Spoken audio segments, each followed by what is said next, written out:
Hello, hello, and welcome back to Minotaur Hotel. We're having dinner. Things are happening. You hear the sound of glass shatter near the bar. No one seems to react to it, but Luke's fuck elects yet another round of laughter from the guests.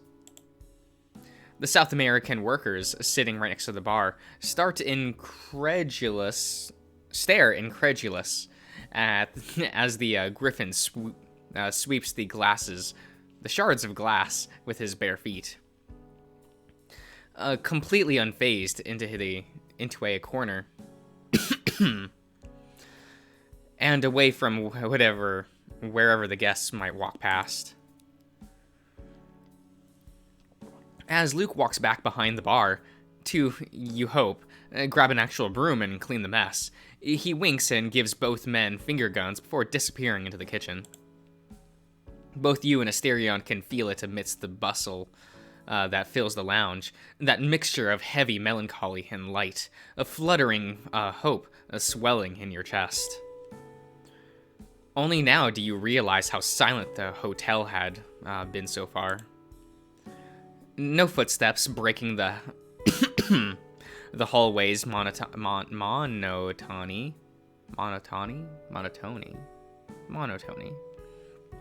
No voices to bring new thoughts, skittering to one's mind. The hotel's stagnant air made the both of you lethargic. We got there. And tonight, after 80 years of silence, the beast is vanquished. You look to Asterion, your newfound partner in crime, and his eye brims with the very same emotion. The voices, the ruckus, is that how that word is? Laughter and broken glass, the occasional look cast over in the Minotaur and at you. It is like a liberation. You slouch in your seat, drifting down the current of self-satisfaction, while Asterion downs another glass of wine. Perhaps your smile makes you approachable. Over the next 10 minutes, two guests make their way over to ask a few questions, and thank you for your hospitality. The same cannot be said for Asterion, as joyful as he may be. No one spares him a word, although you do catch a number of sideways glances aimed in his general direction. You try to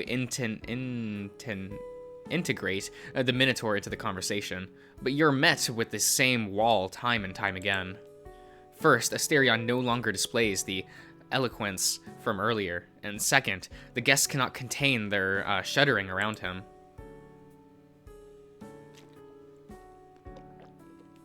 You scoot closer to the Minotaur when attention turns away from the both of you.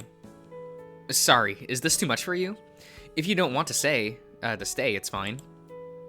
No. I am enjoying it here. I am. I really am. Everyone's so lively. I miss this. It is just that. So many voices at once. It is a tad confusing. It's easy when I'm talking only with you, but it's been a long while since I've been around so many people. I'm sorry. Don't be sorry. None of this is your fault. Do you want to leave? The Minotaur swirls the wine in his cup, more of a distraction than an attempt to draw out its aroma. He downs it, leans back into his chair, and enjoys the spread warmth from the chest to extremities. No, I just need a while to get used to it. Asterion gazes at his wine glass. It's tinted purple from the last remaining drops. The Minotaur lets out a cough, just like me, clearing his throat from the burning sensation. When he looks back, he needs a second to focus on you. He moves with a languid languid, deliberation, delighted in how tipsy he's getting. The Minotaur's relaxation, however, rises in attention. His eyes, drowsy as they may be, betrayed and intense purpose. What is Asterion thinking? The two of you remain in silence, alone in the thought, but not lonely. His ears flick once, twice. They strain to drown out. That's what that is. Yeah, drown out everything else. The laughter and chatter, dragging chairs and clicking of cutlery, and focus on you. On your breathing and whatever words you might say next. He appraises your every feature, but latches onto your eyes. Your eyes. For a moment, it's as if he's trying to gaze at your soul, but a smile breaks his own focus. He giggles and looks away. Is something the matter? The silliest thing overtook me. Have you ever looked at someone, a person you know, and quite by surprise, found yourself seeing them for the first time? What a precious thing. For a moment, there it felt as if I had only just met you, and yet you were so familiar, Mr. Mr. Josh. Maybe you were confusing me with a guest from a long time ago. No, that is not it. I'm sure of it. I can't place my finger.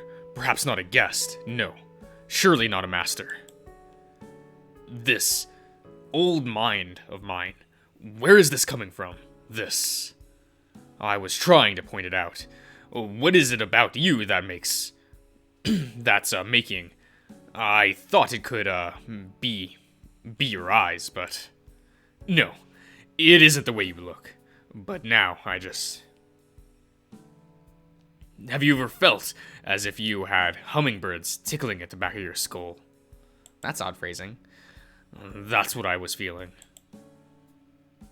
But now, I'm just looking back, thinking of a friend here and there. Isn't it sweet to taste old memories? I'm sorry. Okay. I'm sorry, I don't know where I was going with this. But, remembering all my old friends, it feels as if they are all here again. It's just you and me, but I feel... Maybe I should be thankful for... The conversation around you wanes and dies down. That is, until you both notice a chair being dragged close to you, to Asterion and you. Oh, hello! Sorry if I'm interrupting anything. My name is Greta.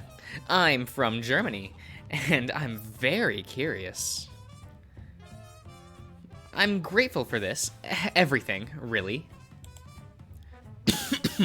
My boyfriend and I hadn't had a shower in a few days, let alone a good meal.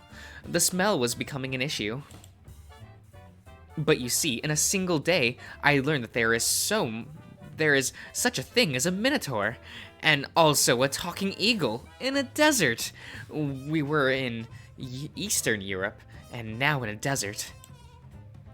That's a lot to take in, and let me say, I've always been a very curious girl. So, if you don't mind me asking, how does this whole thing work? Non-human beings, I mean. Oh, we exist. Beings, which aren't quite human. Here and there, they pop up, but they keep themselves hidden. Not the case here.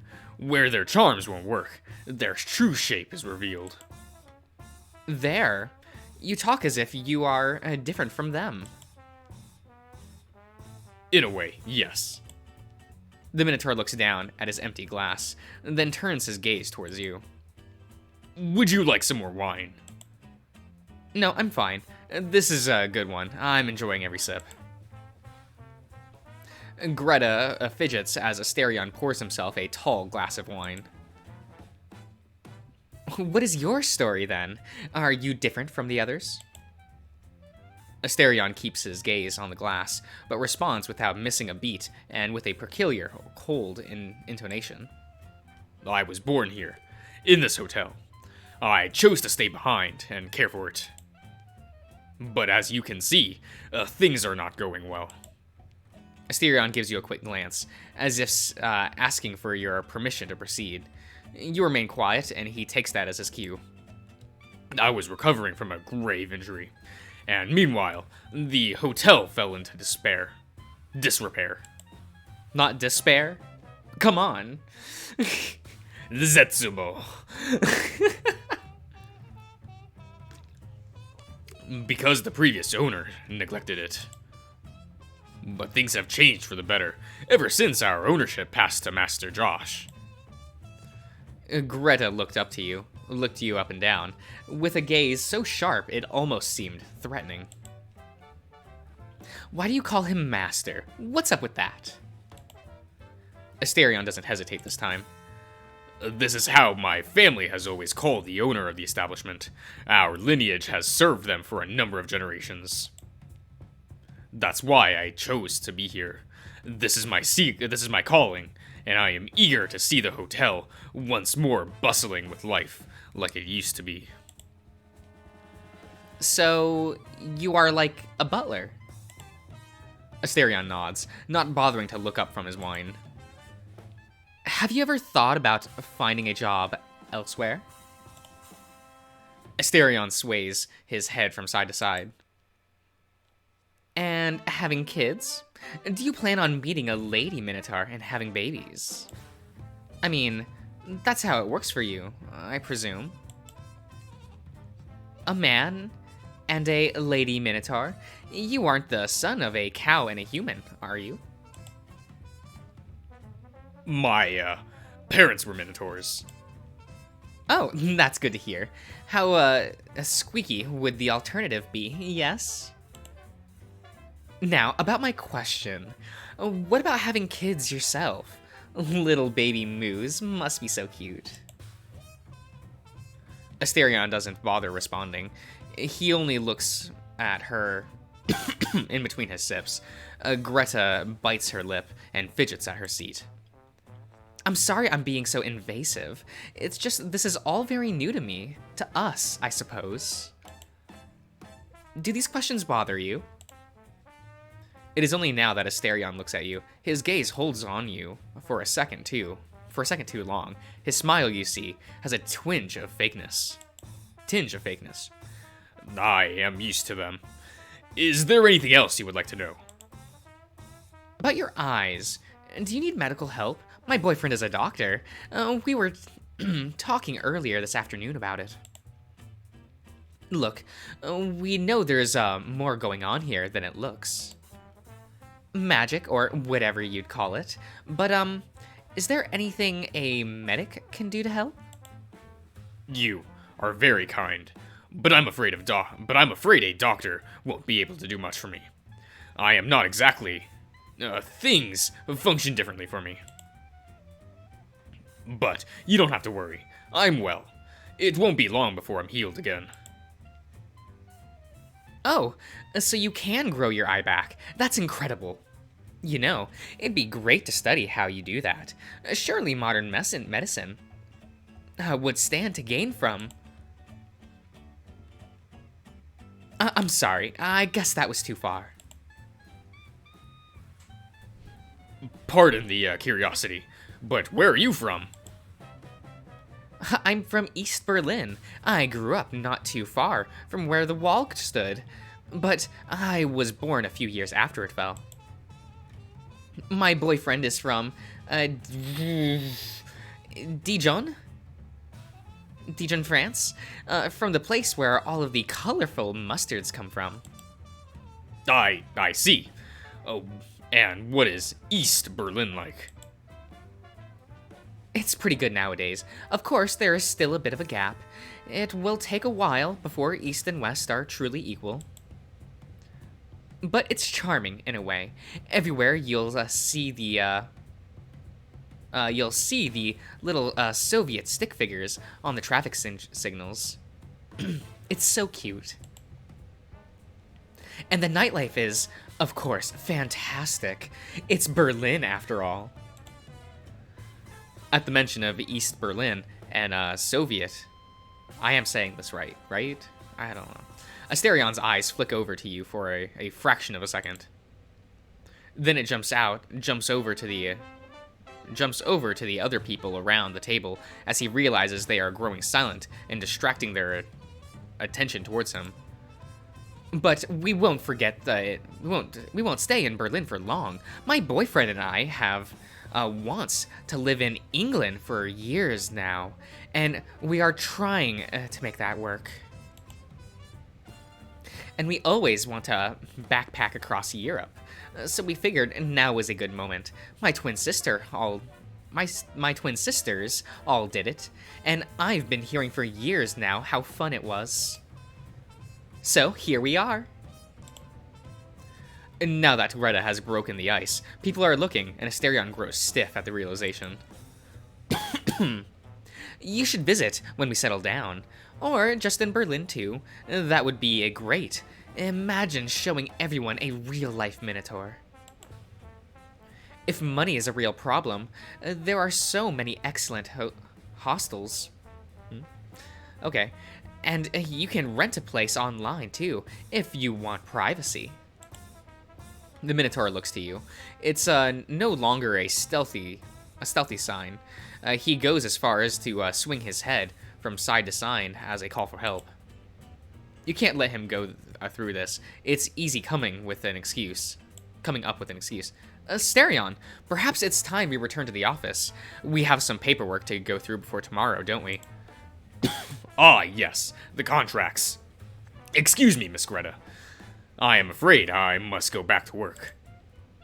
At this hour? Now that's quite late. That's not nice, Mr. Josh. You shouldn't be treating your employees like that. You could say Asterion is more of a business partner to me, actually. We are in this together, and starting a new business involves a lot of sleepless nights. So, it is with great pain that I must steal him away. If it's for the hotel, I'm happy to work all night long. Greta looks at you, then at the Minotaur, then back to you. As she does, you see her smile getting wider before her lips part, and an obnoxious, shrill giggle erupts. The Middle Eastern students turn around, startled by the noise. Oh, I see. Then that's okay. It was nice meeting you, Mr. Asterion. I hope my questions didn't offend you. Greta punctuates her sentence by smiling and closing both her eyes in a strained gesture. You fail to understand this for a moment, but it seems like she is attempting to wink and failing. Don't worry, I am used to them. I hope you have an enjoyable stay with us. You and Asterion start rising to your feet when Greta speaks up once more. Oh, one last thing, I almost forgot. Is there Wi-Fi here? My 4G isn't working either. I don't have reception. Wi-Fi? Oh, that. No, not yet. I'll look into it. How, though? How can internet be brought to a magical realm that just, pulls people in?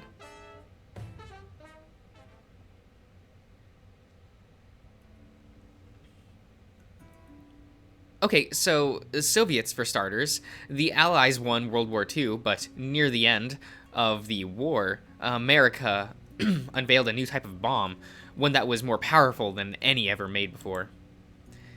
After the war, Russia managed to make one of their own.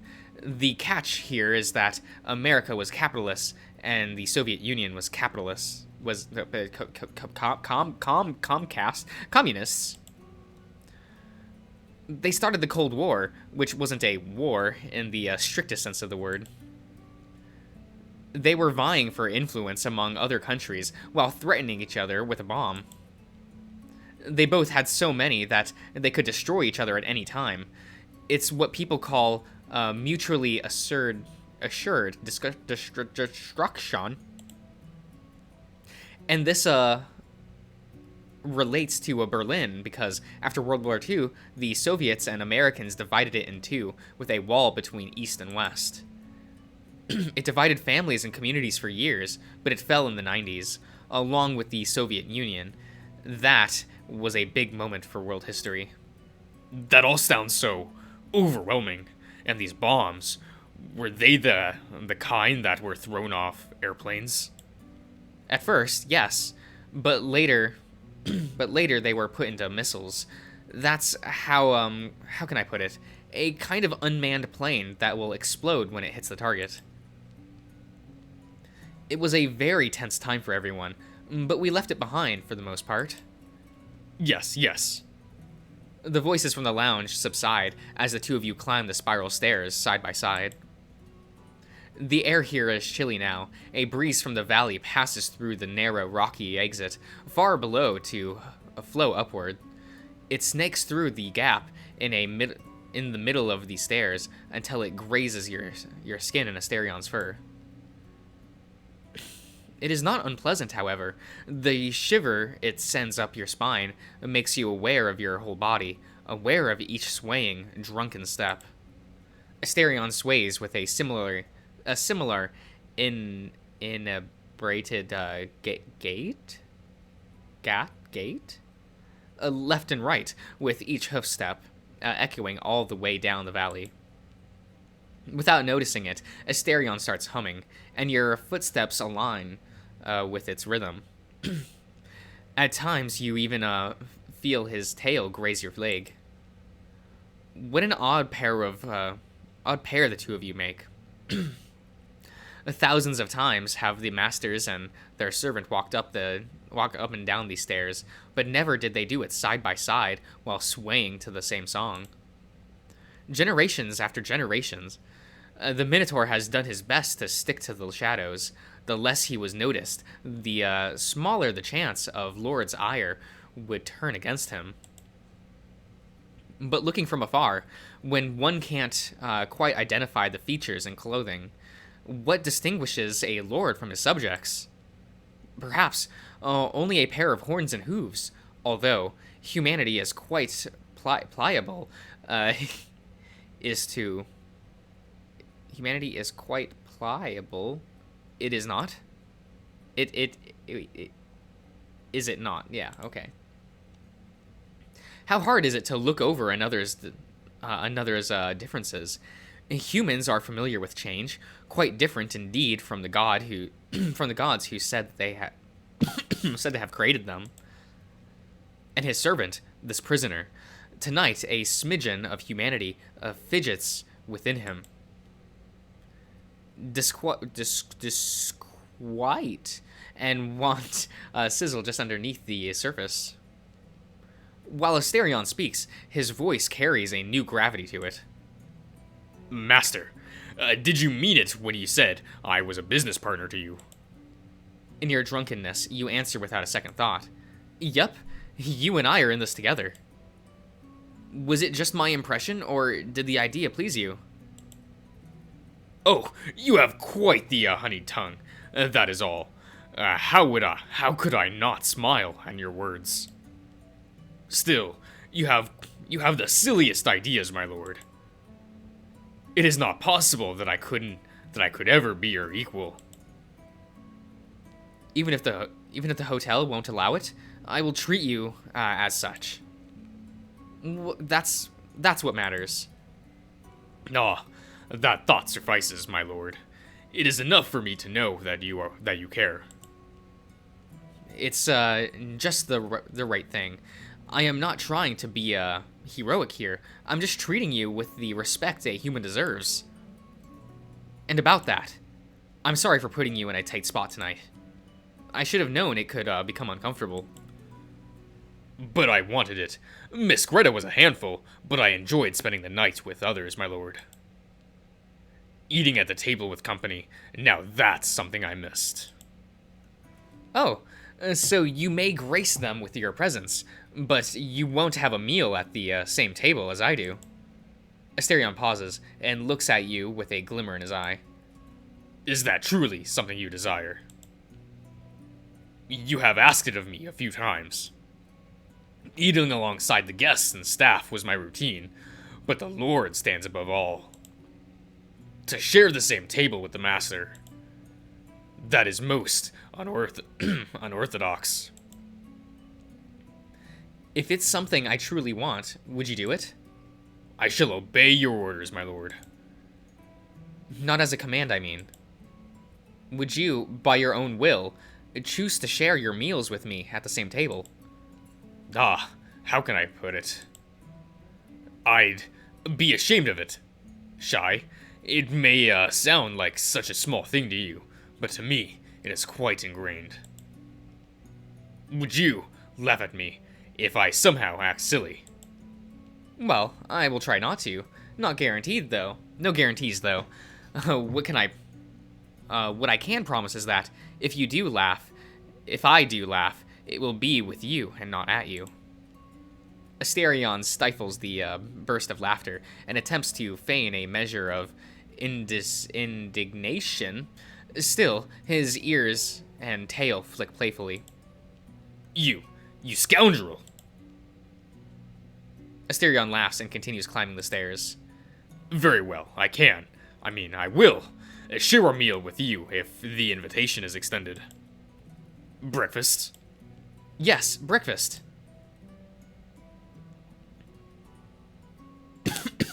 Okay, I think I'll end the part here, so I'll see you around, everyone.